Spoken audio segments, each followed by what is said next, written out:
On April 4th, 1998, the wonder child prodigy Joseph Heisel was born in Redmond, Washington. Fast forwarding 7.5 years, where my father would call all four of my other siblings down to have a talk. My father would give all of us the news that we were going to move to Australia because of his job would pay more and his company really needed his help down there. Now, inside my 7-year-old head, I'm like, the hell is Australia? Is that a food place? Is that in America? What is going on?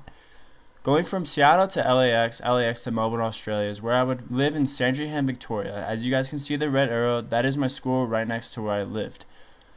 Living in this 100-year-old house and having its huge spider problem meant that I have seen and witnessed the worst spiders ever.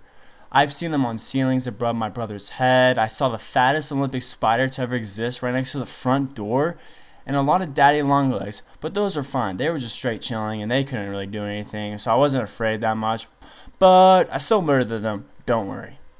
But the awesome thing about living in this house was that it was right next to the bay, just a walk away. It was really, really cool. It was where I saw my first new breasts there. I got a fear of drowning after multiple times when the waves would smack me back and forth like a friendly game of ocean ping pong. And as well as our back alley had a grocery store where you could pay $2 to use a cart, or a trolley as Australians call it.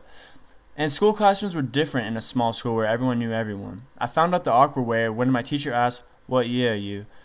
When I was thinking in my head like, I don't know, it's 2005, I'm 7 years old, what year do you mean?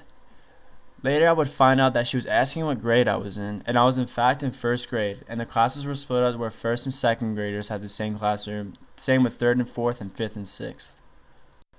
I was an introverted shy kid hearing accents and words that I've never heard before, but I loved getting used to the amazing slang that I missed so much, and it's really where I learned to curse.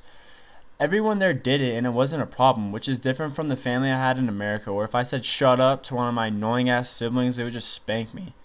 I go from swear words are bad to first grade, where it was like swearing boot camp, and it was awesome. Learning words from other people like wankus, puffs, bloody this, bloody that, the occasional taking the piss when you're joking around. And instead of saying a lot of, you'd say heaps. And if you're going to McDonald's, it's mandatory that you call it Maccas. And they decided to call erasers rubbers, like the awful movie. I know. I also loved overusing the word mate and lad, but it didn't matter because those were sick words. Australian adventures including going to the outback where my dad and brother counted 250 dead roadkill, saw thousands of kangaroos, we almost ran out of gas, and Australia would also be the place where I visited the Great Barrier Reef, the Sydney Opera House, Queensland, and Cairns. I learned a lot in Australia that I would never learn anywhere else. Thank you, Australia.